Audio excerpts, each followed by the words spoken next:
Welcome, Suns fans, to another edition of the Suns Jam Session podcast. The game must have just ended because we're going live, and that's what we do here at the Suns Jam Session podcast. Every time the Suns play, right afterwards, you'll have an opportunity to watch the Suns Jam Session podcast. We'll be reacting to what we see, and I'll tell you this, Matthew. It's nice to have basketball back, isn't it?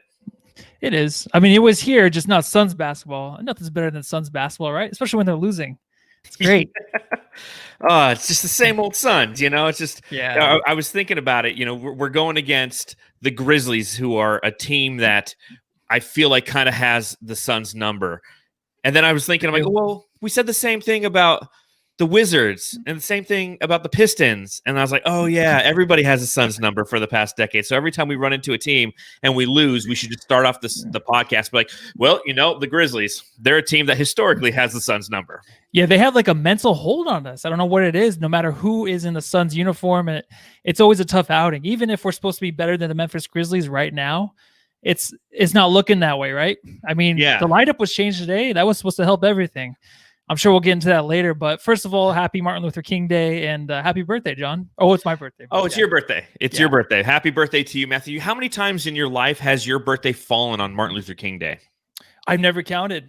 I would say maybe 3 or 4 times. I mean, mathematically, seeing as you turned 32 today, that's probably a high probability. But yes, happy Martin Luther King Day. Happy birthday to Matthew. Thank you to everybody who's joining us in the chat. Remember to subscribe to the podcast at Suns Jam on both Instagram, Twitter, and TikTok. If you are watching on YouTube, go ahead and hit the thumbs up button, hit the bell that'll let you know that we go live. Make sure you subscribe to the Bright Side of the Sun podcast network. Wherever you get your podcast, please subscribe, rate, and review. Matthew, in your honor, I'm going to have a teeth cracking cold brew. I got a Ballast Point grapefruit Sculpin IPA for you today, brother. So let's pop this bad boy open. Oh yeah. And let's talk about that Suns loss to the Memphis Grizzlies.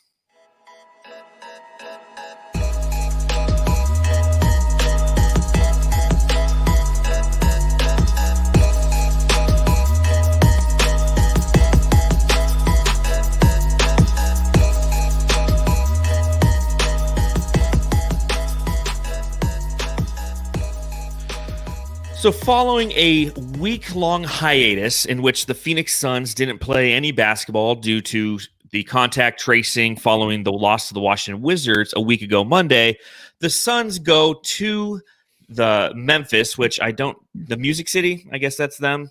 We go there, and unfortunately we lose a 4-point game to the Grizzlies, 108-104, a game that you feel like the Suns should have won, but you can't truly fault them knowing that they've been off for a week. So I guess the one burning question I like to start off every podcast with for you, Matthew, is, Cam Johnson did get that nod to start over Jay Crowder. Do you think that this is a permanent change or based purely on this matchup, and is it the right move? Man, no, it's not. To me, I think it should have never happened. I was way against this, switching anything up in the starting lineup. I know they're struggling, but what's the worst thing you can do is change it up, and then we lose a game, and then maybe you put Jay Crowder back in just to make it worse. I wanted them to get the continuity. I wanted them to have, that time to work together as a starting unit with Jay Crowder in the lineup. I don't think Cam Johnson, even though we predicted, most of us, that he would take over the starting role, but he's not that guy yet. I feel like he's a solid player. He has some good plays with Ayton, of course, on the pick and roll. Like, he was pretty good at that, but that stuff, Jay Crowder's a good passer too. Like, we found out this year too. So I'm not sure exactly what the Suns were looking for. So I didn't like it. I mean, what did you think? I didn't know it was coming till they tipped the ball off. Well, I know that coming into this game, Monty had an opportunity to, obviously throughout the last week, take a lot of look at the film and take a look at the different lineups, and probably, with his coaching staff, have an opportunity to watch a lot of game tape and figure out, okay, what's the most productive version of this lineup? And we knew in the first 11 games that the first team just wasn't cutting it. I believe they had a net rating of points, or a plus minus of 0.04, which was like 22nd in the NBA. Whereas you look at our bench, and they had a plus minus of about 4.0, plus, in the plus. So definitely something that needed to be tweaked. And I think that's what this was to begin this game, is the Suns decided, you know what, we're going to go ahead and we're going to give Cam Johnson an opportunity. It worked in the bubble, plus Ricky Rubio. That's what that lineup was for those 8 games in Orlando. So minus Ricky Rubio, add CP3. This should have worked on paper. But then, of course, the first half started, and it was to be expected that the Suns came out cold, 1 for 7 to start the game. And, fortunately for us, the Grizzlies looked like they had some time off too, although they haven't. And they allowed the Suns to kind of hang around and be in the game. And after one quarter, the Suns were actually up 6 points. So despite a slow start, they were still up 6 points. I mean, it was to be expected that they were going to start slow, correct? Yeah, I guess so. I mean, especially if you're trying to work with a new lineup, I mean, it's one guy, but you would think maybe it's not a big deal. But I mean, it is. I mean, they've had issues so far this season with the starting lineup. So what's going to make it worse? Maybe switching it up, putting Cam Johnson in there. I love Cam Johnson so much. Like, everyone loves Cam Johnson, but he's just had such a good role coming off the bench where I just wanted him to stick there. And I love it when him and Galloway come off the bench, just that shooting. Like, there's someone that can shoot and then drive the ball and dish it too. And that's the way he is now. You already have that a lot with the starting lineup. But the slow start was fine. It was okay. I mean, that's when I first started saying to myself, I'm like, okay, why are you doing this to the lineup? Then after that, it was like all the lineups seemed so weird. There wasn't really anything that stuck out that was great with what Monty was trying to do with the starting lineups. So maybe he's trying to still figure things out, but they should have just left it alone. Well, I think with Dario Saric, Jalen Smith, and Damian Jones all being out for this game, Frank Kaminsky's your backup 5. So you knew some funky lineups were gonna become available to him, if you will. Yeah. I noticed there was at one point you had Chris Paul, you had Javon Carter, you had Devin Booker at the 3, and I was like, okay, this is an interesting one. And then, like you said, the lineups just kind of got a little bit weirder, and that's Monty trying to do something with the roster that he has available. Unfortunately, it didn't necessarily work. There wasn't a lot of continuity. I mean, The only guy who was truly had a continuous game was DeAndre Ayton, the guy who for the past week, everybody in Suns Twitter was absolutely destroying. So I know it's early in the podcast, but it's time for Ayton Watch 2021. How about Ayton this game, huh? Yeah, I mean, it was called by you basically in Twitter, just saying following his crappy games, he comes back and he has these games. I mean, 18 points, 16 rebounds, ridiculous. I mean, defensive end, he was dunking. I think he had 3 or 4 dunks this game. The reverse dunk before the end one. Absolutely amazing. This is exactly what we wanted to see from Ayton. Of course, a lot of us didn't want to really trade him or, weren't really bashing him. There was a lot going on with the starting lineup. He wasn't the only one. And then it's crazy too, because it's like Devin Booker had this game, but no one's going to go after him really. Let's trade that guy. But Ayton, amazing today. He reminded me when he was getting the ball, I think he had the ball every possession.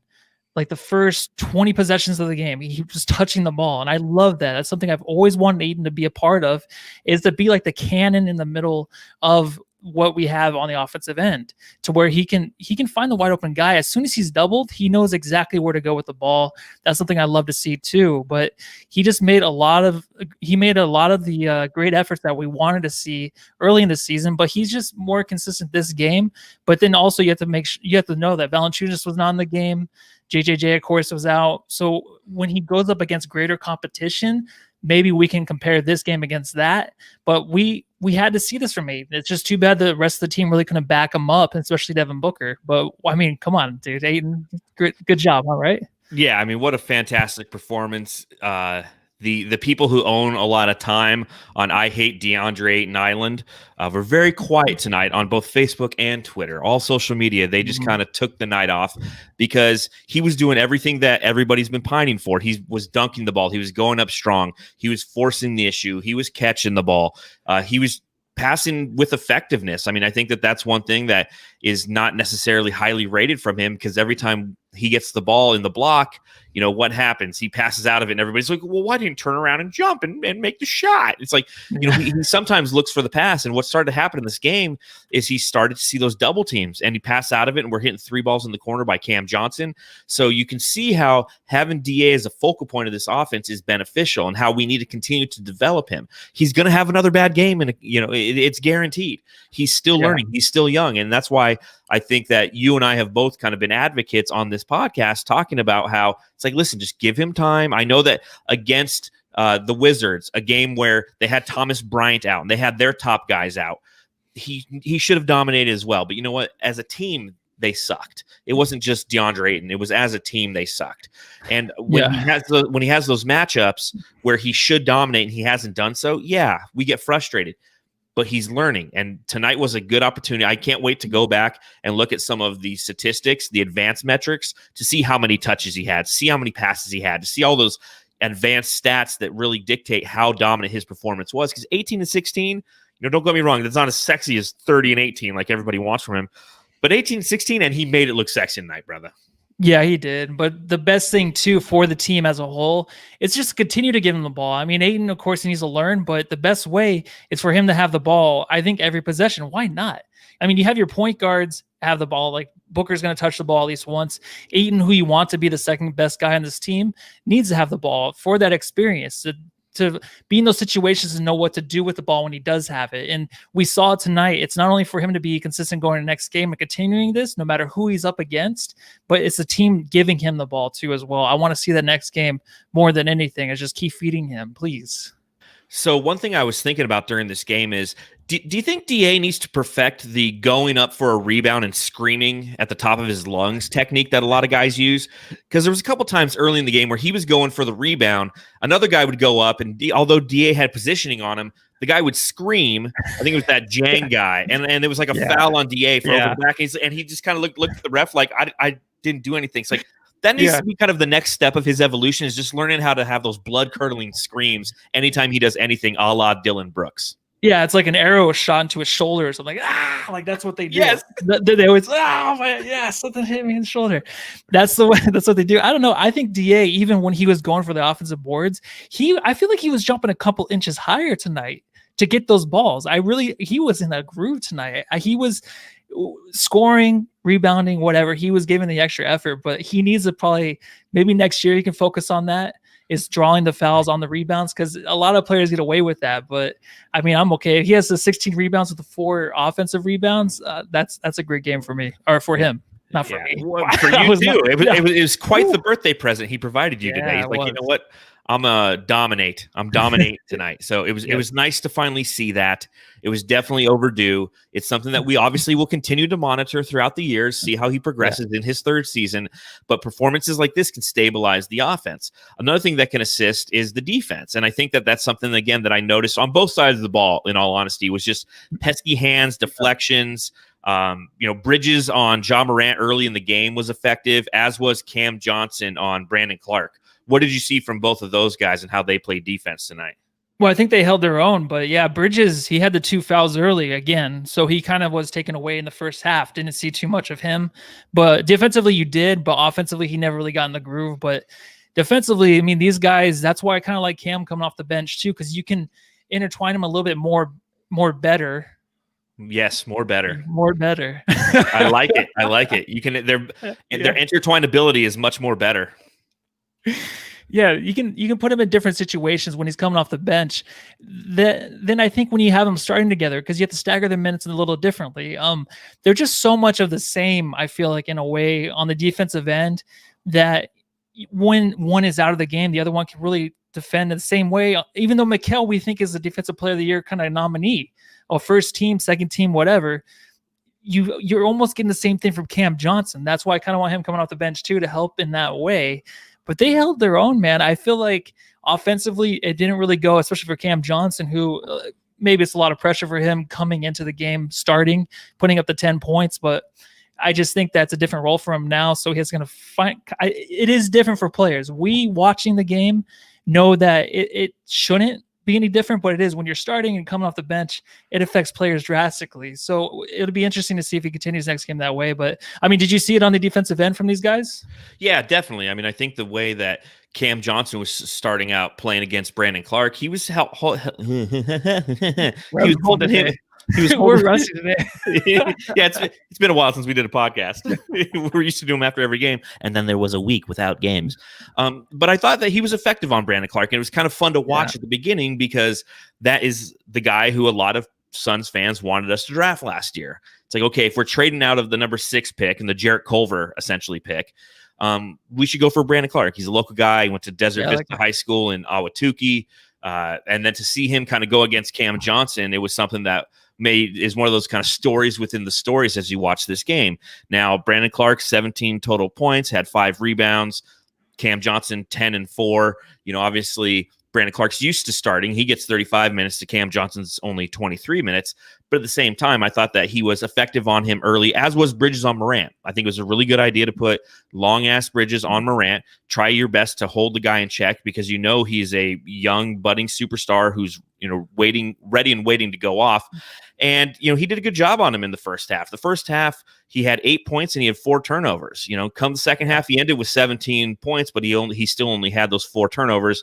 And while he had 5 assists in the first half, he also had 5 in the second half as well. So Ja Morant is just one of those guys who, obviously you and I are big fans of him. We kind of were more in his camp than in the Zion camp prior. Yeah, for sure. Yeah, I definitely was last year. Yeah. And then we dropped to 6 and it didn't matter. Or 2 years ago, I guess now. 2 years ago. Yeah, God, time flies, back when you were 30, But at the same time, it's not an easy task to do what Mikal is asked to do night in and night out. No. And for him to do that and still come up with 17 points and 8 boards, it was a really good game by Mikal. 6 for 9 shooting. It's an effective scoring night for him, and he continues to wow. And I really enjoyed the last quarter because that's when he really started to put up the numbers. I mean, he had 4 points in the first half, so he had his other 13 in the second half.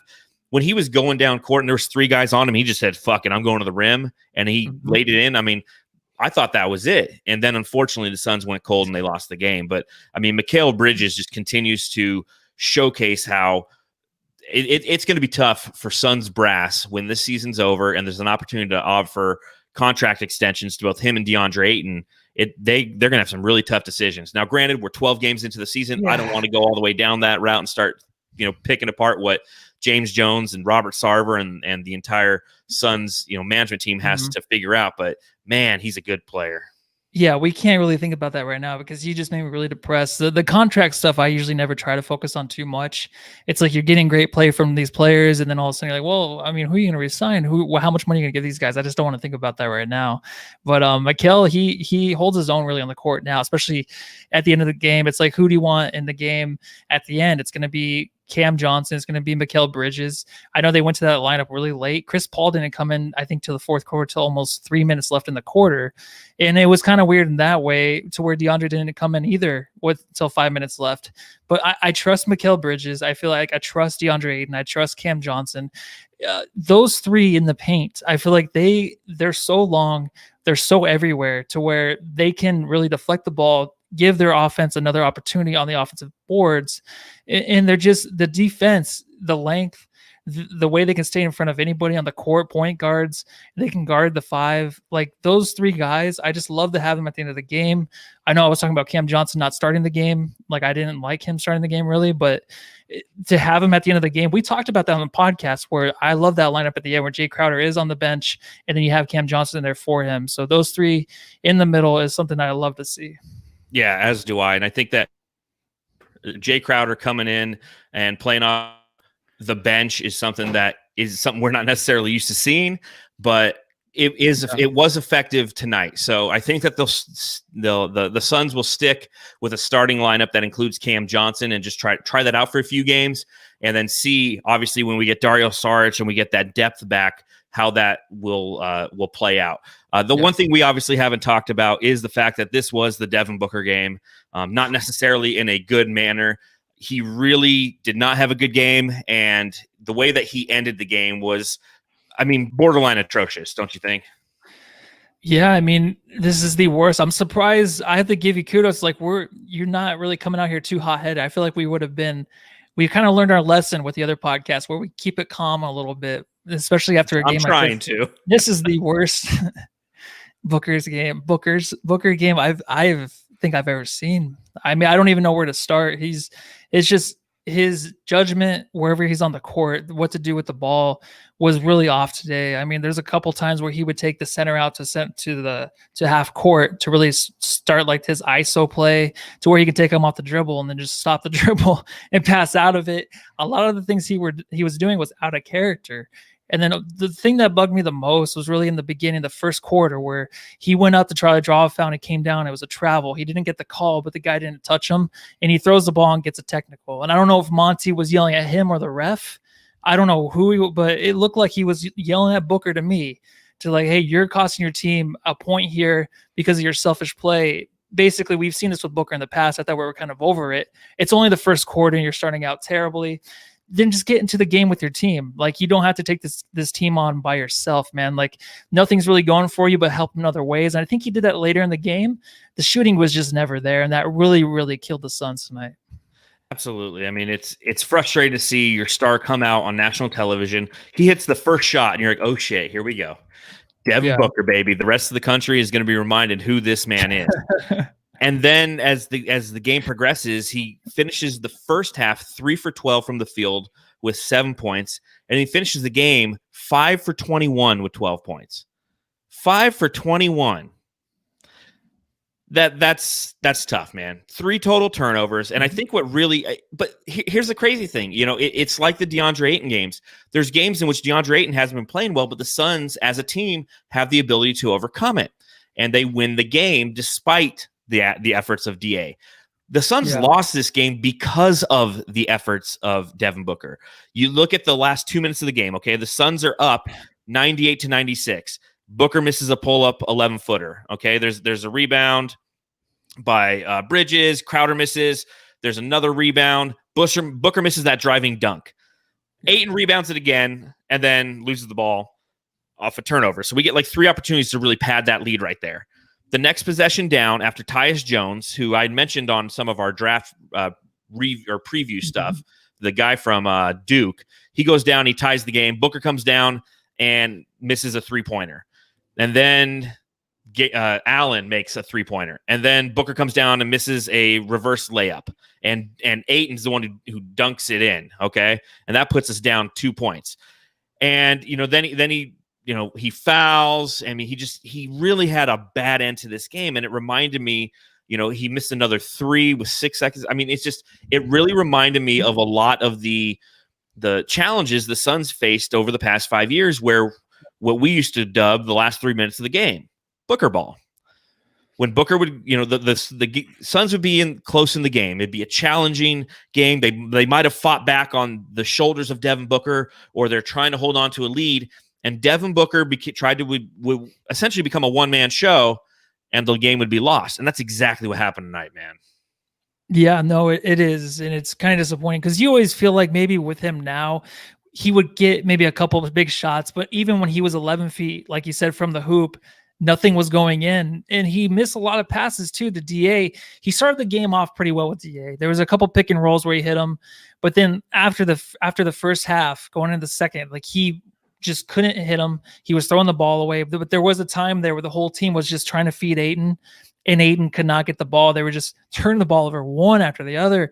It was like, okay, chill out on the Ayton thing. Okay, I love him touching the ball, but move the ball around and have him move from the other side or something like that just to get open if they need him to have the ball. But they were forcing it to him. But Booker couldn't find him either on a couple times. And he was just in his own head. I think he just had one of those games. It's like if you were to ask him 10 years from now, like, hey, this game against Memphis, I'm sure you wouldn't remember. But if you were to ask him if you did remember, like, hey, what was going on in this game? He'd probably be like, well, I lost my shoe and I almost was going to cry and go to the locker room. Because if that was me and I lost my shoe after having that start of a game, like the terrible game he's had, like the F- game he just had, I would have probably cried and went into the locker room because you lose your shoe and then you botch the dunk, the ball hits the front of the rim. At least you didn't airball it, but you missed that. It's just, it couldn't have gone any worse. And I just thought maybe he can get a couple big buckets. Chris Paul couldn't either.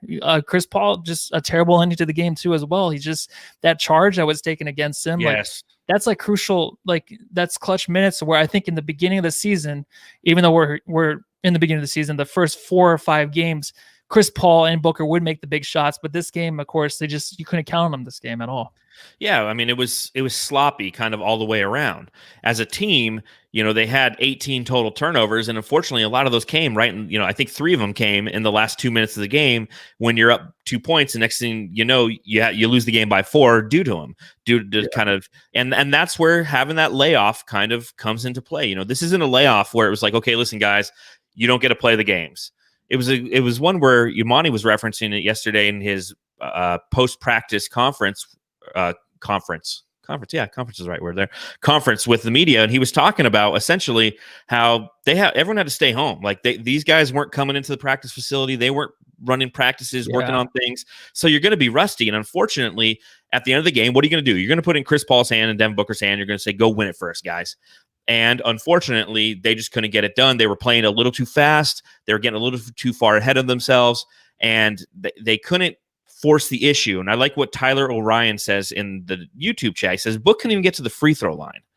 And I think that's very valid, especially at the end of the game. You need to have the ability to go down, and I've said this numerous times, go down and force the issue. Booker was 0 for 0 from the free throw line tonight, Matthew. 0 for 0. Didn't even attempt a free throw. Isn't that crazy? I mean, we're kind of used to that, right? I mean, he hasn't really gone to the free throw line this year. I feel like in the first quarter, there was a couple fouls that should probably been called against him. I don't blame him for getting a little frustrated in the beginning and throwing the ball, kind of. But then it's your fault a little bit too on some of those that weren't even a foul. But I'm kind of used to the idea that Booker can't get to the line. I don't count on him to. I feel like DA's maybe gotten the line more than him now this year, even though DA's been there 5 times. So that's what I look at. But also too, I think Booker needs to really focus on just helping the team in other ways. If he can't make the shot, that's fine. If it's not going for you, unless you're wide open, shoot the ball, it's fine. But don't force anything and try to. And Jay Crowder had a few of those shots too, where he was forcing threes. A lot of weird play from this team, man. A lot of like kind of selfish play. A lot of Javon Carter play from all parts of the team. And you have Joe Morales in the chat. He said, I counted 5 times we threw up a last-second shot or had a violation. We literally have no system. And that kind of references your point. I mean, this team looked very out of sorts at the end. And I know, again, it's early, but it's not something we're necessarily used to with this team. I feel like in late-game situations, in clutch moments, this team has performed very well up to this point in the season. And to see them kind of be discombobulated by a pesky Memphis Grizzlies team. I mean, give credit where credit is due. This team is pesky. They're long. They hustle. They're young. They put you in bad situations, and they switch very well on defense. But due to that, the Suns just kept bleeding that shot clock. I felt like I was watching, a football game where it's like a team's up by 10 points. So in the third quarter, they just start running the ball and praying that they can kind of run out the clock. And it caught up to them at the end because the team just didn't have it. Yeah, no, you're totally right. And I don't know what it is. I can't put a finger on it. And I think it's a lot of just missed opportunities during the play, because there's like players that are cutting and no one's throwing the ball. There's a couple times, I know we don't like Frank Kaminsky too much, but there's a couple times he's done that this game. It's like you have to have him make a pass, but that's not going to happen. So it's just a lot of miscommunication, dude. So, I mean, it's like, okay, so we're 7-5 now. And it's like, do we keep making excuses? Like, I know the COVID thing happened, and I know like we didn't play a game for 5 days, so they're rusty. So the next game, it's like, we have to come back and we should win, right? I mean, if we don't win, is there more excuses? I just feel like this year is already filled with a bunch of excuses, even though we are 7-5 and we're where we should be, maybe like a 9-3 team. You know what I mean? I agree with you. And I think that when you look at the different performances, you have to understand what this team is and know that it's not necessarily, I wouldn't say it's necessarily excuses. It's just opportunities to be better. Because I'll tell you this, it is MLK Day. I was watching a lot of different basketball games leading up to this. I watched the Knicks game early, and then I watched the Hawks play. Who did they play? Do you recall? No, I'm sorry. I wasn't able to watch a lot of basketball. The Hawks beat, oh God, it's killing me. It's Minnesota. Yeah, Minnesota. Okay. Yeah. It was bad basketball. Like bad basketball. And you forget what bad basketball looks like. I guess I don't necessarily forget because I'm a Suns fan. I've been dealing with it for 10 years, but I can definitely recognize bad basketball. And when I look at tonight, it's not necessarily bad basketball. I just feel like the Suns were outplayed. There's been some bad basketball at points this season. And there's no excuses for us missing, 35 3-pointers. Okay. You make 2 of those and you win the game. So that's practice. It's things of that nature. Tonight was a good game until like the last 5 minutes for the Suns. They had it in hand. I never really felt like that we were going to lose this game until Grayson Allen hit that 3, which, by the way, who was guarding him? Booker. He collapsed for some odd reason. There was 5 guys on John Morant in the paint. Cover that. How many times has that happened to Booker where he collapses for what's he going to do? Block a shot? Just stay in your guy. And he's not going there to get the rebound. Yeah, that's the only pass Charlotte Morant can make is that baseline pass. So if you're there, hey, there's nowhere for him to go. Either it's a turnover or he's out of bounds. So just stay on your guy. Yeah, and he does it a little too often. I don't know why he collapses from the 3 on the weak side a lot. And Grayson Allen's a guy who is one of the most hated guys in Duke history. And why? Because he could hit big shots from downtown. And that's exactly what he did tonight. And we turned it into the Grayson Allen show to end the game, and it was because of bad defense by Booker. Whereas for the majority of the game, the team as a whole was playing pretty decent defense. Again, the team lost by only giving up 108 points. The problem is the 104. The problem is the turnovers. The problem is the entry passes. I'll ride this point home as long as I can. We came out in the second half and threw like 3 bad passes into DA. We had 4 turnovers trying to feed DeAndre Ayton the first 2:30 of the half. So they got to work on these things. It's got to be turnovers. Maybe to your point, there comes a time when excuses aren't enough, and you go, we are who we are, and we are a team that's in the middle at 7-5, and we are a team that's learning, and we have a lot to learn. And if you play better at the beginning of the game, guess what? There's not as much stress at the end of the game. But to see them not close out a game on your birthday. Just really upset me. Disappointing. And you know why? I don't have a losers video yet because I didn't think we're going to be making or we're going to be losing these many games. I thought we would have a lot of wins. I keep adding stuff to my winning video that we're going to get thrown out of YouTube just because, the copyright stuff. But I just want to throw some stuff on there, and I put some new stuff, and they keep losing. So I can't even play it now. But yeah, we're officially on a losing streak, aren't we? This is our first losing streak of the year. This is 2 in a row. Oy. It's disgusting. Get this taste out of our mouth. Yeah, it's disgusting. So if you were to give, well, let's play the intro. Jam star of the game. So who is your jam star of the game? Is it Devin Booker tonight? And if you're watching along live, let us know in the chat as well. Yeah, Devin Booker. I mean, I'm just joking. Poor guy. Sorry, I keep rocking back and forth. I got this whole setup. I'll never have it ready. It has to be DeAndre Ayton, right? We already did the Ayton thing we do for the podcast. It has to be Ayton him. Watch 2021. The Ayton Watch. It has to be Ayton. Just a fantastic game, dude. It's great to see him play this way, and then hopefully he goes on social media, even though he's never on there. Thank God. God bless him for not being on there, and just give a big freak you all, freak everybody, freak all of them for what they said about me. You know what I mean? I'm DeAndre Ayton, dude, number 1 pick, 2017. Was it 18 and 16? Yeah, I'm number 1 pick. Exactly, dude. And he came out and proved it against really nobody, but it was what we had to have, so it wasn't a blowout. Because if DA doesn't show up this game, it might have just been a blowout. Yeah, it might have been. I mean, you're not wrong. I mean, the shooting wasn't necessarily there again for the Suns tonight. You look at their overall percentage. They shot 41% from 3-point land and, not horrible. 45% from the field. So, again, not horrible. Out-rebounded the team. They were out-assisted by 1. They had 30 assists on 40 made field goals. So, I mean, those are all positive signs. The 18 turnovers to the Memphis Grizzlies 15 turnovers isn't something that you necessarily want to see. But again, we created more fouls than we gave out. So, I mean, I think that, again, we have to have the ability to get to the line. But I'm with you. It's got to obviously be DeAndre Ayton in his 18 and 16. You just wish that somebody else out there tonight really kind of stepped up. I mean, look at the final box scores for these guys. Cam Johnson, 10 points. Mikal Bridges, 17 points.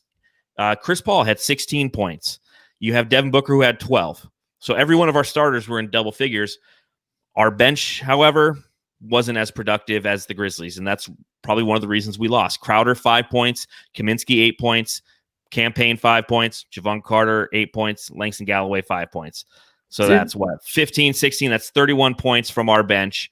And you look at the opposition, they had 19, 23, 33, 49 points, 49 to 31. There's your quick math. Okay, so Langston Galloway, was he hurt? Did something happen to him? Because he comes in, he's 2 for 2 on field goals. He's really probably the guy that can really help your offense get going, just hit the big shots. Plays 9 minutes. Yeah, so I don't know. Put him in at the end of the game, man. He's more of a firecracker than Devin Booker is right now. I love campaign too, but if you want someone to really bring your team back into the game, he's the guy. Especially if he's 2 for 2, 1 for 1 on 3. Just until his hot hand leaves, just keep playing him. I feel like. Yeah, it's something that I don't understand is why we continually pulled Langston Gallo and we don't give him an opportunity to cook in the second half. Good I mean, he math, always by has the that. He always. Thank you. That's pretty good. Pretty good math. Pretty quick. Real quick, shout out to all the Jamsters who are watching along. See what they say. We have Miss Angelina 211. She says DA. Coda Kid says DA hands down. Humble Rumble says terminating. I love it. Vincent Stefanelli, it's Matt's B-Day. Make him the Jam Star. Matthew, you're the Jam Star today. Appreciate it. Humble Rumble, also Terminator. We have Infinite Tranquility dominating. So plenty of, looks like everybody's agreeing so far on the fact that the Jam Star of the game is DeAndre Ayton. And Raymond Gonzalez probably has it right too. Grayson Allen. I mean, that guy, the last 5 minutes. You knew it was going to happen. As soon as you just saw him on the court, I'm like, if this game's close, he's going to be hitting a big shot. Well, I honestly thought it would come down to Dylan Brooks doing some of his foul baiting bullshit at the end of the game, screaming, and it would come down to free throws. I mean, is Dylan Brooks for you? I know he is for me, but is he for you like the classic top 5 in the NBA guys that just bothers the shit out of you? Not as much, and it's weird because I kind of like him. I mean, I don't like Memphis. Memphis is a tough team. I know I hate them because they beat the Suns all the time, it seems like. But there's a point to where it's just like they're young, fun, and Dylan Brooks is like a guy that we thought we got him back in a trade for Ariza. What was it, 2 years ago? And I was super excited because I love him. I love his game, and I've always liked him since college. And I think that he's one of those annoying players, but not too bad for me. I mean, that's maybe annoying to say as a Suns fan, but he's not that bad of a guy to me on the court. For me, he's just your classic overreactor. He's the guy who you swear someone's taking a crowbar to his ribs every time he drives down the lane. The way he screams and yelps, I mean, it sounds like a dog's being kicked. On the way to the rim, and it annoys me. And like the Suns we've never really had that guy play for our team. It's like Chris Paul. Before Chris Paul came here, you were never a fan of Chris Paul because the way that he could play the refs and the clutchness that he had and the ability to just kind of shut a game down when you were going against him. And that's why you hated him. Now he plays for your team. You're like, sweet, we got that going for us, except tonight. But we've never really had the guy who just like screams every time he touches the ball. And somebody on Twitter posted something from him playing at Oregon where he did like this fadeaway, fall down flop when he played for the University of Oregon. And it's just like, there's just certain guys in the league that just really grind my gears. And like Dylan Brooks is top 5. And I can come up with the whole list another time, but he's definitely somebody who just really annoys me. Thankfully, he didn't have a good game because I was really not looking forward to if we had lost, had to sit here and talk about how amazing Dylan Brooks was. He was 1 for 10 with 3 points. So he usually on the offensive end, that part's maybe more annoying. I feel like on the offensive end, he usually has a good game against us. But yeah, maybe that's why he didn't annoy me too much tonight because of his offensive game. But he's up there, I guess, but just not tonight. I didn't really care. I was more mad and more upset just from watching Devin Booker play tonight. Yeah, I think that everybody is kind of wondering what's going on with him. And I know that we've definitely had that conversation. What's that? I said something's up. Even when he had a couple good games, like something is still, something's off because he's been on, this is his 5th year. Or is it 6? Jeez. Yeah, 6 years. 6 years, yeah. But for some reason, there's been some sort of digression. And we've talked about maybe it's him trying to find his place in this offense, or maybe it's him trying to understand where he can take over and when he should defer. And I understand these things, but we're 12 games into the season, which is right about the time the Suns would have gone through a training camp and gone through preseason, and he should be a little bit more refined. He just had an off night, man. It happens. He took the shots. They weren't horrible shots. It's not like Devin Booker was out there throwing up bullshit. He was taking his normal shots. He just couldn't get them to go. Little running floaters in the lane, just were hitting the back of the rim every time. His jump shot was a little too firm. I mean, everything was just he put a little too much zest on it. And unfortunately, if one of those 3-pointers goes in the last 2, and again, I feel like this is every game. If we had made one more shot, we would have won the game, Matthew.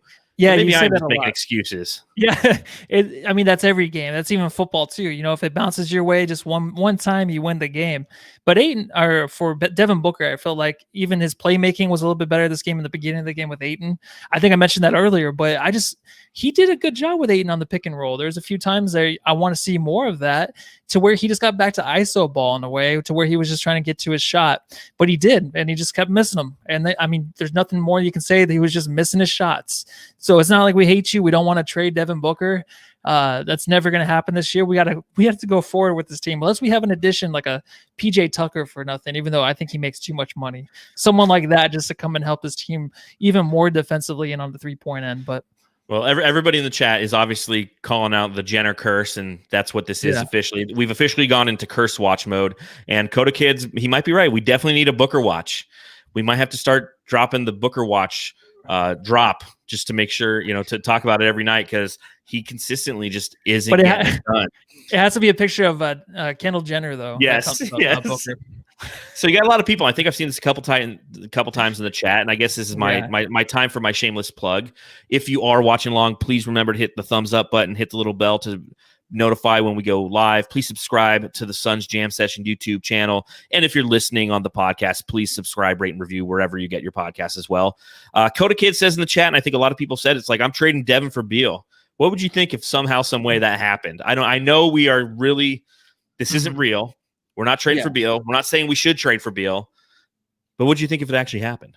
The only thing I got to say about that is when they do go up against each other, even this season, where it's Booker versus Beal. Oh, you mean like last game? Yeah. And we lost by 21? Yeah, that game. It always seems like Beal has the upper hand. I don't know if it's because I think Booker has, or he's had the better playmaking ability than Beal, but there's just something that Beal has that Booker doesn't. And it's more of a confidence. You can count on Beal more, but of course Beal hasn't won anything. He's been on that losing team for a long time, just like Booker has. There's just something that Beal has over Booker. I mean, I don't want to trade for him at all, but it's just when they go head to head, I'm always scared, because I always feel like Beal's going to come out on top of that matchup, and he usually does. So, well, Beal is a pure scorer, and I feel like Booker is kind of in between a scorer and a playmaker. So that's one of the reasons I like Devin Booker more, is he is a more complete player. Yeah. Beal's the guy who's going to put up 38 points and you lose. Of course, I guess that's Booker some nights too. But I like the fact that that Devin Booker has that versatility overall, and he's working on his defense a little bit. Bradley Beal would be an interesting addition to this team, but obviously it's not something that we're necessarily going to explore for too much longer, because it will never happen. So we'll just let that one go. Never. All right. So up next for the Suns, we will play again on Wednesday. Hopefully, I'm hoping there's no more postponements, because again, it sucks to lose the Grizzlies. And I think one of the reasons I'm not as pissed off as I normally am following a loss is the fact that we got to watch basketball today. It was a 3:00 game. It was nationally televised. I had the day off. I had an opportunity to sit and watch basketball all day, and it was fun. I mean, a loss sucks, but at the same time, like, at least we got to watch some basketball, man. This past week, I've been watching so much Mad Men, drinking so much whiskey, and wondering why Don Draper cheats on his wife so much. I mean, there's so much more productive ways to spend my time, and a lot of that revolves around Phoenix Suns basketball. So if we do play, our next game is on Wednesday at the Rockets, 7:30 tip on ESPN. So it's written wrong. If you're watching on the screen, it says up next, Suns at Rockets, 7:30 p.m. on Wednesday p.m. ESPN. I wrote that one. Right? Yeah, I think that was a Matthew error. So what are your thoughts on the Rockets? Obviously, James Harden's now gone. Their backcourt is Victor Oladipo and John Wall, and you got Christian Wood. I mean, they're a team that's kind of on the rise, right? No, I mean, they would be if they weren't so injured. I mean, I don't even think John Wall and DeMarcus Cousins are even playing in this game. I mean, I think Cousins is doubtful. John Wall's, he's missed the last 2 games, including tonight. He's not playing. So not to have them, I mean, it's that you would think maybe on the rise, but they're a little bit of an older team. Christian Wood is, of course, dominant. But what it would be, and it would be like we're in purgatory if basically the Suns get COVID tracing again, and then we gotta still think about this terrible loss to Memphis. It's almost the same thing too. Like, we're facing the Houston Rockets team where they should be beatable. Like I said, they don't really have a lot of players playing, again, like every team we play, but then we just come out and lay an egg. So it's gonna be interesting to see, because I wanted to ask you too, like James Harden leaving. Do you think it was rude the way he left? A lot of players. You think so? Okay. Absolutely. I mean, again, the player empowerment era is something that it's frustrating to watch, because you know that at some point Devin Booker could do the same thing. Yeah. Now you hope you obviously hope it never gets to that point for Booker and the Suns, but when you have a blueprint like what James Harden did, it does exist. I mean, the guy's got 2 years left on his contract, and he just didn't want to play anymore. And he goes into, I mean, the way he actually played was not beneficial to the team. He wasn't putting any effort in. Post-game press conferences, he's referencing how this, he's done everything he can, and it's just not going to work. Yeah. And all these things. So he's essentially forcing himself out. Now, granted, you got to give the Rockets some props. They got a return on him. In the Suns situation, they'd probably never get a return on him like Houston did. We'd get like, they get nothing. Greg Monroe and a second round pick. Yeah, 15 grand and like a new webcam or something. So I mean, there's not a lot of the precedent that James Harden set is just really frustrating. And I was listening to, I think it was the Ringer NBA show, and they were talking about, it's like, listen, the player empowerment era is really like the all NBA empowerment era, because it's only really there for guys who want to who are all NBA guys who want to do. It's like Dario Saric isn't going to sit there and be like, I don't like what's going on in Phoenix, I want out of here, and not and forcing something. But Devin Booker's somebody who in a couple of years could do that. Yeah. And when you see what James Harden did, it's not good for the fan. And I am a fan. I don't mind it in the way, just because teams are so harsh. I mean, look at poor Ricky Rubio. I mean, he had his best career year with the Suns, and he got us to a better record in the bubble. He helped us, and then you're out of here for Chris Paul. You know what I mean? But maybe Chris Paul, of course, maybe forced his way in somehow behind the scenes to get here. But I think that it can go both ways. I think you have to do that now as a superstar to get yourself out of where you don't want to be. He's been there too long. I cannot watch James Harden on that Rockets team anymore. I needed to switch up. So I was I was actually very happy he did that. But yeah, if Booker does do that, by that time, I feel like Suns fans would be annoyed of him and just want him to be gone anyways, if that does happen. So I think it kind of happens that way, to where Houston Rockets fans are like, all right, just get out of here. Let's just restart. I mean, we've had you for 8 years or whatever. That's enough. Nothing. You haven't won a championship. So why would we even want you anymore? You know what I mean? They never even got to an NBA Finals. I know. I mean, so like I can see, especially with some of that talent that they have there, knowing that you're getting the pick haul that you're going to get, it was a good trade for them. Like I said, now you look at this team, the Rockets. They play tonight against the Chicago Bulls, so that could potentially be a win. They're currently 4-7 on the season. Their last 4 games, they've won 1 and lost 3. 2 of those were a back-to-back to the Lakers, and then they split a back-to-back against the Spurs. So they're a team that is much akin to the Suns. They're learning to play with each other. They got a lot of new pieces. They have a brand new head coach in Silas, Paul Silas's son. So it'll be really interesting to see if the Suns can come out and impose their will. I mean, the slow starts for the Suns need to stop. They just need to stop. I mean, that's what it comes down to. Yeah. We keep coming out and we're just not aggressive. And you look at the games in which the Suns came out and put up quality first quarters, 30 points plus in the first quarter. And we've dominated those games. Somebody on Twitter tonight put something to the effect that the Suns are 27th in first quarter scoring and like 24th in fourth quarter scoring. We do the majority of our scoring in the second and the third, where we're primarily being, assisted by our second team. We need to change that narrative. We need to change the conversation. That was the recipe, though. The Suns would come out, score the 30, and then not play too much defense. Second quarter, they would lock down and then just really shut out the team in the second half. I mean, that's what it was when they were winning games. It would be nice to get back to that. Again, you switch up the offense again, the starting 5. So now we just have to struggle and see if we can find our way, because we were so lost, and going 7-4 with that starting lineup. We were so lost as a team. We couldn't figure it out. How to get Ayton the ball. Ayton, just give him the damn ball. That's all they did, was just give him the damn ball. There was nothing different besides Cam Johnson had a few good passes to him. Besides that, Jay Crowder's shooting almost 40% from 3. Like, how much more do you want this floor to be spread? And like, I just don't understand why we were doing this tonight. I'm not blaming the loss on that. I'm just saying, why even do that right now? But Sorry. No, I think the loss it's square on Devin Booker's shoulders tonight. I think the team played well. Everybody up and down the box score looks like they had a good game. The eye test was that they had a good game, and just Booker didn't. And unfortunately, when your top paid guy, well, Chris Paul's now the top paid guy, but your young budding superstar is putting up a 5 for 21 spot, you're not going to win those games. That's a lot of wasted possessions. That's a lot of wasted opportunities, and as Booker goes, normally it's how Cam Johnson and Mikal Bridges go. Well, they both had decent games. A total of 27 points between them, a total of 12 rebounds between them, total 5 assists between them. Could be better, but it's a little bit different. You can't utilize that narrative when they're both, I guess, starting. But Devin Booker's 5 for 21. I mean, that's just a killer, man. Yeah, it's all right, Book. Just get some good sleep. Whatever's going on in your personal life, we'll back you, dude. Yeah, we'll let it go. Let it go. He's not even watching. He doesn't even care. He doesn't care about us. I think that's all I got for this podcast. Holy poop. Yeah, it goes by quick, doesn't it? Goes by quick. Is there anything else? Again, it's your birthday. Yeah. What'd you do for your birthday? Anything fun, exciting, strange? No, I bought myself a cake.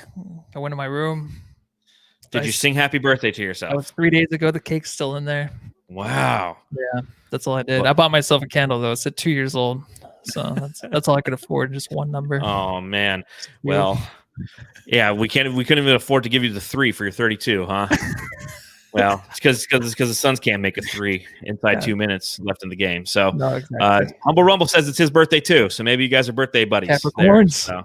Capricorn. Dude. Capricorn. So Capricorn it up. A lot of happy birthdays in the chat for Matthew. And again, thank you to everybody who is joining us. We really appreciate it. We got Al Gaudet following us all the way from Delaware. Shout out to Delaware. Everybody from all over the sun, all the Jamsters are giving some love. So Vincent Stefanelli says we need to give you a stripper, but it's going to be really hard to do that through social distancing. Like you have to be 6 away from her at all times. Well, both got to wear John's masks. mom wasn't available, so. I'm just joking, dude. Burnt. I've been burnt. Okay. On that note, we're going to end the podcast. We're going to remind everybody who's watching to please subscribe to the Suns Jam Session podcast wherever you get your pods. Make sure you follow us on Twitter at Suns Jam. You can follow me on Twitter at Darth Voida. You can follow Matthew on Twitter. Matthew, let's see. Make sure you hit the thumbs up button in the YouTube chat, and hopefully you'll be hearing from us come around 9:30 Arizona time, following a victory on Wednesday over the Houston Rockets. Until then, my beer's empty. Time to go get another one. So happy Martin Luther King Day to everybody, and happy birthday to you, Matthew. Yeah, thank you. Everyone go home and love your family. Take care, everybody.